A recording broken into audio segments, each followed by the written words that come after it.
Hey guys, my name is Alex Thorpe, and I'm going to give you a little brief history of my life, my accomplishments, and where I want to go. It all started when I was a kid growing up in Stockton, California. Gangs, shootings, fights. I was just a young, skinny white kid trying to, make it. My family moved up there to Stockton because my dad, he retired from the Navy. And there was a bully that used to live right around the corner from where I lived, and he would always pick on me. Every time I tried to walk to school, anything, him and a couple of his friends. Sometimes I wouldn't even be able to leave the house because I was so scared. I was skinny, red hair, long, freckles, whatever, you name it. Anyways, a couple years after that, I got tired of getting picked on. So my dad had an old sea bag that he had from the Navy, and I asked him if I could make a punching bag out of it. And he goes, sure, why not? So I got some old clothes, filled up the sea bag, hung it up in the garage, and I started beating that thing till my hands bleed. Like literally, my hands were soaked in blood. And I would keep hitting that thing because I never ever want to get picked on again. And then he bought me a little weight set. So I started lifting weights 6th, 7th grade. And I started getting some muscles here and there, nothing big. Um, and about 6, 7 months after that, those bullies stopped picking on me. And for some reason, I didn't know why. So as time went on, and I was still hitting the punching bag, still lifting weights, and I was doing my thing. I finally come to realize that I was getting bigger than the bullies that were picking on me. Hence why they weren't picking on me no more. Well, that gave me a brainstorm of who I wanted to be back then and now. Doing that made me very, very strong-minded and not to ever, ever give up. When I was young, I had goals set. I would write it down on a piece of paper, all these goals I want to do, step by step. I want to do this, I want to do that. And about 90% of those goals I've already done to this day. There's a couple of goals that I still have left, but I'll get to that later. So living in Stockton, going through that, I got older, I got wiser, but then hitting high school, that's when the street gangs came around. A lot of gang members wanted me to be a part of what they were doing. I didn't want to be. So that led me to get into fights, threats, stuff like that. But I didn't let it discourage me because I didn't want to spend my life in jail. I didn't want to get arrested. I wanted to do something good. So through my high school years, I had a lot of fights, stuff like that, and then all the friends I used to hang out with, they used to call me the muscle, because whenever they had a problem, they would call me to back them up, and I was always there. Well, after high school, I wanted to do something more with my life. I wanted to venture out. I wanted to get out of Stockton. I wanted to get away from all the crime, all the bad scenes.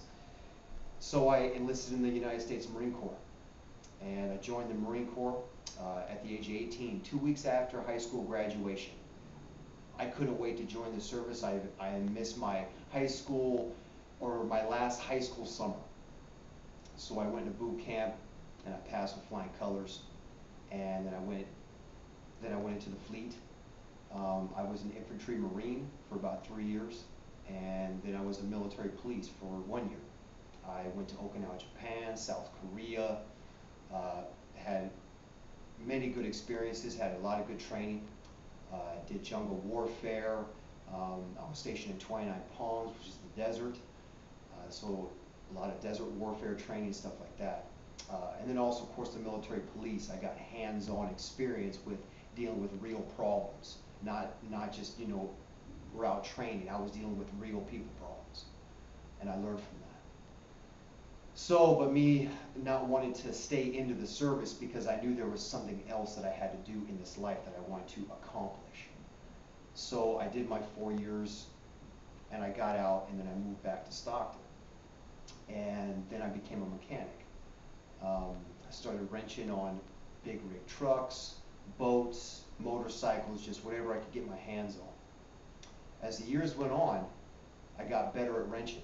I got more knowledgeable, my skills got better, I got more knowledge.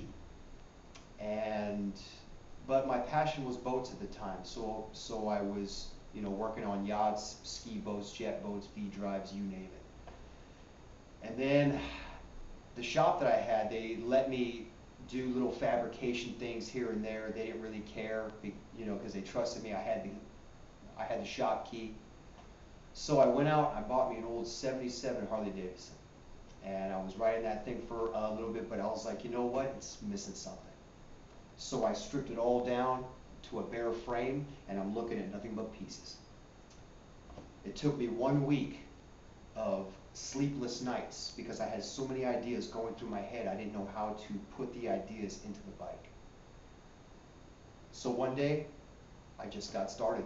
I started working on this motorcycle, and I built it up, jockey shift, lowered, flat black spray can paint job from the pictures that you guys have seen. Still to this day, that bike looks identical to that since day one. And I've had that bike for about 10 years now. Moving on from that, I also became a bouncer as a side job, on the weekends.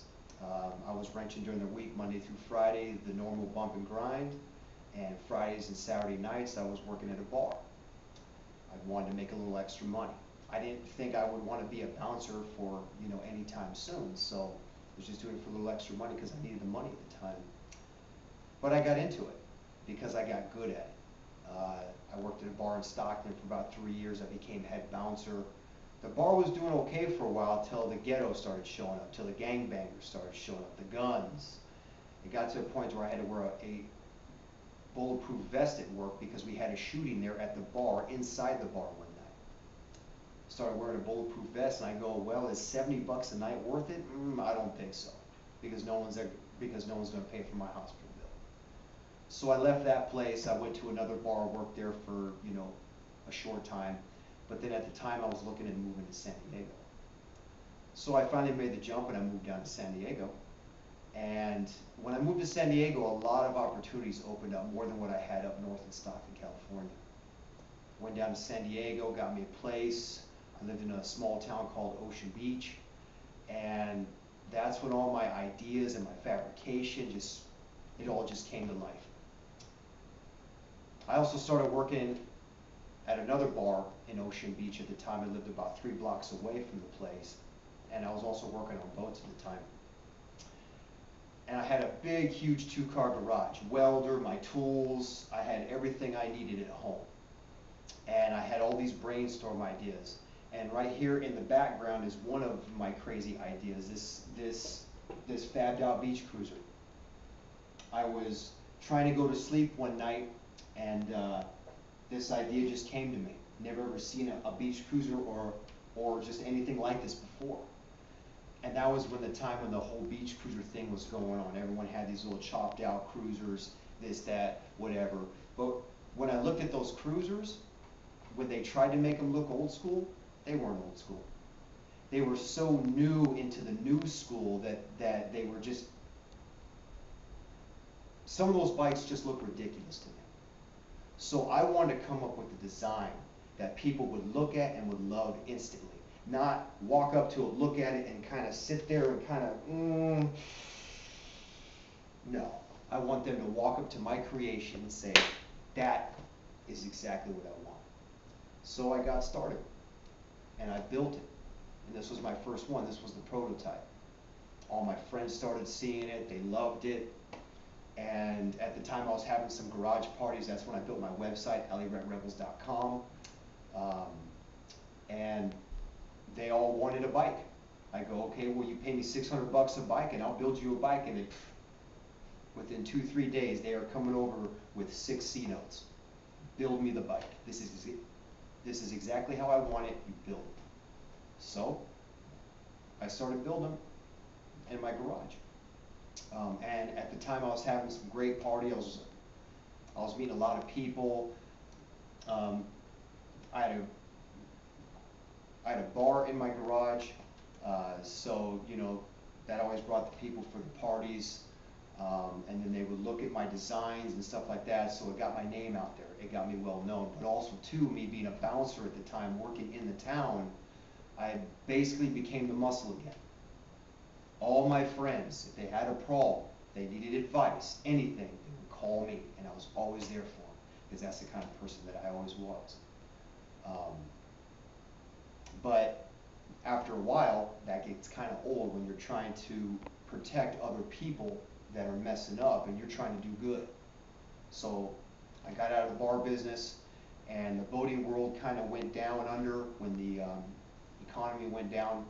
So I took a big break on the beach cruisers, some of my fabrication, and I was looking for work. And then I found this lead mechanic job working on drilling rigs in Rancho Dominguez here in Los Angeles, and I took the job. And at first I was making the commute back and forth, to San Diego, but I just didn't like, I just didn't like doing the commute. So I found a place here in Huntington Beach, and I love Huntington Beach, so I moved down here. And I started working on these drill rigs, and I learned how to operate and work on these things in less than a month.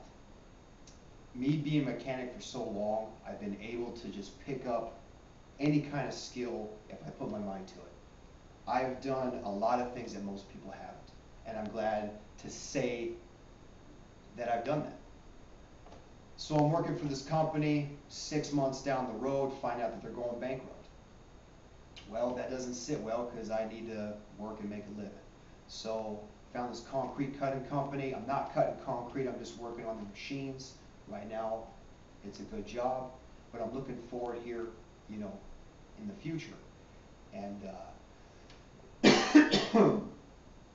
my future is to own my own bar business. I want to own my own bar, nightclub, whatever it takes. I want to start small with a little dive bar, and maybe one day you can come to my bar in downtown Los Angeles, because I have one of the hottest nightclubs in downtown LA.